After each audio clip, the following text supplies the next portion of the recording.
Hello hello and welcome everyone, welcome to the channel. भाई क्या हाल है जी? मौज मस्ती हो रही है कि नहीं? देखो, मौज मस्ती होती रहनी चाहिए। पढ़ाई में मजा आता है तभी आता है, चाहे हिस्ट्री पढ़ो, ज्योग्राफी पढ़ो, साइंस पढ़ो, मैथ पढ़ो, पढ़ो मौज मस्ती के साथ। और यही मोटो है अपने चैनल का। यहाँ पे अपने मौज मस्ती के साथ सारे सब्जेक्ट्स पढ़ते हैं, एकदम चिल मार के, बड़े भाई स्टाइल में। बड़े भाई स्टाइल मतलब चिल मार के ऐसे समझाना कि आपके मार्क्स भी अच्छे आ जाए और सबको समझ भी आ जाए। तो वही स्टाइल में अपन यहाँ पढ़ रहे हैं। तो फटाफट आज हम पढ़ रहे हैं चैप्टर 5 रूलर्स एंड बिल्डिंग्स। और ये आपके सेवन्थ हिस्ट्री का बहुत ही इजी चैप्टर है। क्या है? अति इजी चैप्टर। फटाफट शुरू करते हैं, ज़्यादा टाइम नहीं वेस्ट करेंगे और बहुत ही जल्दी इजी से समझेंगे। Between the 8th and the 18th centuries, kings and their officers built two kinds of structure. तो बात कर रहे हैं भाई 8th और 18th सेंचुरी की। सोच रहे हो बीच में कितने साल का डिफरेंस आ गया? कितने 100 साल का। दो तरीके के स्ट्रक्चर्स बन रहे थे पहले। The first were forts, palaces, garden residences, and tombs, safe, protected, and grandiose places of rest in the world. And the next, तो ध्यान से देखो, पहले कौन से थे? महल था। पहले कौन से थे? महल थे, जिसमें बड़े बड़े गार्डन हुआ करते थे, टोम होते थे, सेफ होते थे, बहुत प्रोटेक्टेड, ऊंची ऊंची दीवारें थी आसपास में, ग्रैंडियोस प्लेस थी एकदम, मतलब बहुत ही रॉयल होती है ना, of rest in this world and the next. Clear? दूसरे वो स्ट्रक्चर थे जो पब्लिक के लिए बनाए जाते थे, जैसे मंदिर, मॉस्क्यू, टैंक्स, वेल, कैरा, और क्या था, कैरावेंसेरियस। इसके अलावा आपके अलावा जितने भी पब्लिक काम होने थे, जैसे कि शॉप्स वगैरह बननी है, बीच बीच में बाजार बनने हैं, ये सारे कौन बनाते थे? गवर्नमेंट, वो आपके राजा बनाते थे। तो ये दो डिफरेंट टाइप के आर्किटेक्चर उस समय चल रहे थे। नेक्स्ट हम बात करेंगे कि स्किल्स कैसी थी इंजीनियरिंग की उस समय पे। तो देखो भाई, ऐसा है, 7th और 10th सेंचुरी के बीच के जो आर्किटेक्ट थे ना, उन्होंने ज़्यादा रूम्स को ऐड करना शुरू करा, डोर्स को और विंडो को बिल्डिंग्स में ऐड करना शुरू करा। यानी कि इससे पहले जो बिल्डिंग बना करती थी उसमें रूम कम थे, डोर तो थे ही नहीं। मतलब डोर का सिस्टम ही बहुत बाद में आया। सिर्फ एक मेन गेट होता था राजा महाराजाओं की, उसमें मुख्य द्वार जिसे कहते थे, है ना। Two technological and stylistic developments are noticeable from the 12th century. तो भाई दो ऐसे टेक्नोलॉजिकल और स्टाइलिस्टिक डेवलपमेंट हैं जो साफ साफ दिख गए 12th सेंचुरी के बाद। वो क्या थे? पहला, the weight of the super structure above the doors and Windows was something carried bye arches. This architectural form was called arcuate. तो ध्यान से इस वर्ड को याद रखना। पहले क्या होता था? दीवारें ऐसी बनाई, दीवारें इन द सेंस गेट ऐसे बनाए जाते थे। उसके बाद एक नई चीज़ आई, सुंदरता, स्टाइलिश की, कुछ इस तरीके से बनाए जाने लगे सारे गेट और खिड़कियां, है ना, जिसे क्या कहा गया? आर्क। आर्क यानी कि इस तरीके की। तो इस तरीके के आर्किटेक्चर को कहा गया आर्क्यूएट। क्या है? क्या बोला गया? आर्क्यूएट। याद रखना, ठीक है, इस तरीके के आर्किटेक्चर को, क्योंकि ये क्या थी? जैसे खिड़की है आपकी और खिड़की के ऊपर ये बना दिया, सिमिलरली गेट है, गेट के ऊपर भी ऐसे बना दिया, ये बनाए जाते थे। Limestone cement was increasingly use in the construction. ये भी याद रखना कि यूज क्या होता था उस समय पे। लाइमस्टोन यानी कि चूना और सीमेंट दबा के यूज होता था। नेक्स्ट बात करेंगे फटाफट, building, temple, mosque and tanks. यानी कि अब हम आ चुके हैं पब्लिक की चीजें कैसे बनती थी। टेम्पल, मस्जिद were beautifully constructed because they were places of worship. उस समय के टाइम पे बहुत ज़्यादा पैसा लगाया जाता था टेम्पल्स और मॉस्क्यू बनाने में, क्योंकि वो वहाँ पे इंसान ना पूजा करने जा रहा है, वहाँ पे कभी कोई कमी नहीं रहनी चाहिए। इतने ब्यूटीफुली तरीके से आज भी देखो, उस समय के जो मंदिर है ना, वो आज भी इतने ही सुंदर आपको मिलेंगे, ब्यूटीफुली कार्व्ड है। सिमिलरली अगर आप ताजमहल को देखो, कितने सालों पहले बना था, कितने 100 साल पहले, इतनी ब्यूटीफुली बना था और आज भी एज इट इज खड़ा है। They were also meant to demonstrate the power, wealth and devotion of the patron. अब सबसे इंपॉर्टेंट चीज़ ये थी, राजा उस समय के टाइम पे ये मंदिर वगैरह सिर्फ इसलिए नहीं बनाते थे कि लोग वहाँ पूजा करेंगे, इसलिए कि वो ये इससे दिखाते थे वो कि हम कितने पावरफुल हैं, कितना पैसा है हमारे पास। ये एक मीन्स ऑफ शो ऑफ था उस समय के टाइम पे। The king took the god's name because it was auspicious and he wanted to appear like God. तो किंग जो थे उस समय के, took the god's name, king ने उस समय भगवानों वाले नाम ले लिए। क्यों? क्योंकि वो सुनने में बहुत ऑस्पिशियस लगता था और वो भगवान की तरह चाहते थे दिखना। Persian court chronicles described the sultan as the shadow of God. तो जैसे राजाओं ने क्या नाम ले लिए? सुल्तान। अब सुल्तान का मतलब क्या होता है? Shadow of God. ठीक है, इस तरीके के उन्होंने अपने लिए बना लिए कि हम जो राजा है वो भगवान के बराबर ही है, इतनी उसको इज्जत दो। Making precious water available by constructing tank and reservoirs was highly praised.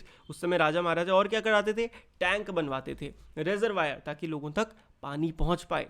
Rulers often constructed tank and reservoirs for use by ordinary people. ठीक है, अब बात करें टेम्पल्स टारगेट क्यों किए जाते थे। Because king built temples to demonstrate their devotion to God and their power and wealth. तो पहली चीज क्यों, क्योंकि किंग जो थे वो टेम्पल्स को यूज करते थे अपनी डिवोशन गॉड के प्रति, अपनी जो श्रद्धा है उसको दिखाने के लिए, दूसरा अपनी पावर को शो करने के लिए। ठीक है, now in the political culture of the middle ages most rulers displayed their political might and military success by attacking and looting the places of worship of defeated rulers।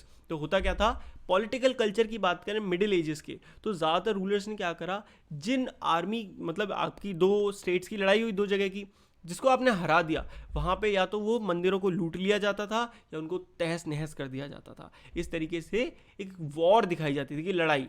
बात करें garden, Tomé और forts की, तो मुगल की बात करें, architecture became more complex. Mughal के आने से पहले पहले आर्किटेक्चरल चीज़ों पे इतना ध्यान नहीं दिया जाता था। ठीक है, महल बन गया, ठीक है, गार्डन बन गया, बट मुगल्स के जो राजा थे ना, उन्होंने इन चीज़ों पे बहुत ध्यान दिया। सुंदर गार्डन्स, सुंदर आप आर्किटेक्चर, बहुत अच्छा। Babur described his interest in planning and laying out formal gardens placed within rectangular walled enclosure and divided into 4 quarters by artificial channels. These were called char bagh. चार बाग आज के टाइम पे बहुत ही पॉपुलर है।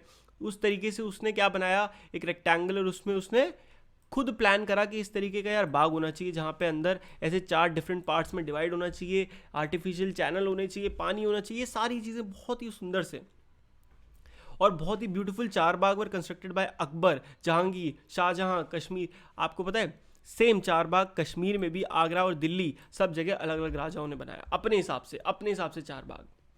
Akbar's architects turned out to the tombs of his Central Asian ancestor Timur. तो अकबर के जो architects थे, turned out to the tombs of his Central Asian ancestor Timur. वो कैसे थे, बिल्कुल उसके जो सेंट्रल एशियन एंसेस्टर थे तिमूर, जिनके डिसेंडेंट थे, उनके ही जैसे थे।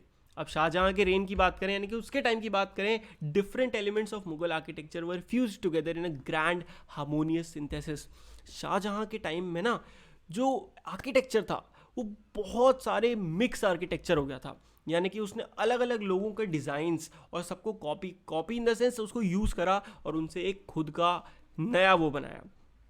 His reign witnessed a huge amount of construction activity, especially in Agra and Delhi। जैसे हम सब जानते हैं कि ताजमहल बनवाया।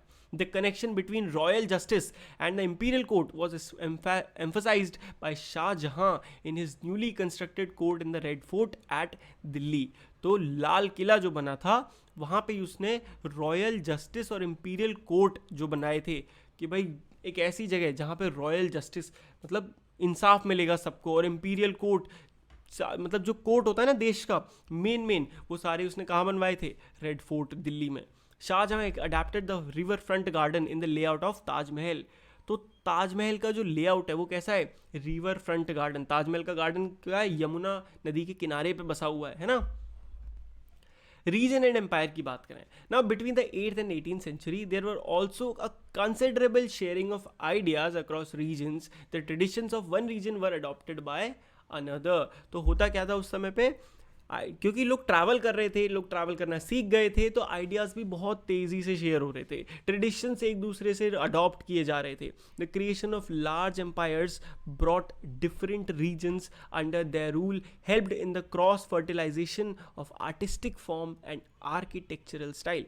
क्या समझे हम, लार्ज एम्पायर के बनने की वजह से क्या हुआ, डिफरेंट रीजन्स एक साथ आ गए। क्या हुआ, डिफरेंट रीजन्स साथ आ गए, एंड दीज डिफरेंट रीजन जब ये साथ आ गए, रिलीजन, कम्युनिटी सब साथ आके काम करने लगे, जिसकी वजह से एक क्रॉस फर्टिलाइजेशन हुआ। यानी कि क्या समझे, मानो एक मुसलमान है जिसको बहुत अच्छी ड्राइंग आती है, वहीं पे एक हिंदू है, एग्जाम्पल, ठीक है, कोई ऐसा वो नहीं है, एग्जाम्पल है, जिसको बहुत अच्छी आर्किटेक्चर आती है। अब ये दोनों मिले, इन दोनों ने मिलकर कुछ अच्छा दोस्ती करी और साथ में एक कंपनी डाल ली, एंड फाइनली बहुत ही पॉपुलर आर्किटेक्ट बन गए। तो इस तरीके की चीज़ें होने लगी। ठीक है, बात करते हैं even after the decline of Mughal empire in the 18th century the architectural styles developed under their patronage were constantly used and adapted by other rulers. तो बात करें मुगल शासन के डिक्लाइन के बाद भी उनके टाइम का जो आर्किटेक्चरल स्टाइल्स थे ना, वो बहुत कॉपी किए जाने लगे, लोग उससे फॉलो करते हैं, और इवन आज के टाइम पे भी वो एक बहुत ही ज़बरदस्त आर्किटेक्चर है राइट। तो बस इतना ही था इस चैप्टर में, इससे ज़्यादा कुछ जानने की जरूरत नहीं थी। एंड आई होप आपको क्लियरली समझ में आया होगा। जिसको अच्छे समझ में आया फटाक से कमेंट मार दे अच्छा सा, और नहीं आया तो कोई दिक्कत नहीं, बता दो भैया ये चीज़ नहीं समझ में आई, वो फिर से समझा लेंगे। एंड वीडियो अच्छी लगी तो वीडियो को लाइक कर देना। अब रुको रुको रुको, इतनी जल्दी जाना नहीं है, सुन लो मेरी बात। अब तुम्हें ये चैप्टर समझ में आ गया होगा, बट अभी भी इतना कॉन्फिडेंस नहीं आया होगा कि यार तुम कल जाके पेपर ही दे दो। उसके लिए क्या करना है, इसकी जो अगली वीडियो आई है फटाक से उस पर क्लिक कर दो, आपके सामने आ रही होगी क्वेश्चन आंसर्स की, वो वीडियो देखो और तब आप समझोगे कि ये जो ये आपके सामने नोट्स है ना, ये कितने परफेक्ट थे कि जो क्वेश्चन में पूछा था वही हमने अभी पढ़ा है। फटाक से वो वीडियो देख लो, तो ये 15 मिनट के अंदर अंदर आपका पूरा चैप्टर रेडी हो जाएगा। चलो वहां मिलते हैं, and goodbye, take care and मौज मस्ती करते रहिए।